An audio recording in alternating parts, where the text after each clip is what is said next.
So the last part of the revelation is a call for them to set up and establish a school of the prophets where they can learn about these things.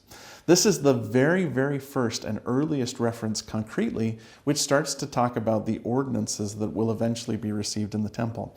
Now, it's going to take a long time, over a decade, for the full temple ordinances as we understand them to be received, but the school of the prophets was a start of that. The school of the prophets was a place where people would come, and they would come not only ready to learn, but come dressed to learn. They would put on white linen and cleanse themselves and greet each other with a holy greeting before they came in.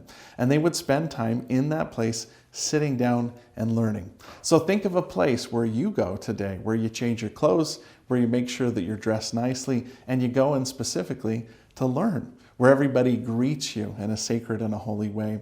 And you're in a place where you can receive revelation, enlightenment, and guidance from the Spirit. This building that we're in right now really kind of is the first temple, in the sense that it was the first place that the Lord directed the disciples to create a temple-like environment. Before they're even able to build the first temple, the Savior wanted them to take the existing spaces that they were already in and make a temple out of it. That doesn't mean that it has to be incredibly nice. The Lord was willing to accept whatever they were able to offer at that point. But even a humble building like the one we're in right now, which was a store and Joseph Smith's home and kind of the church headquarters, was eventually transformed into a holy and sacred space.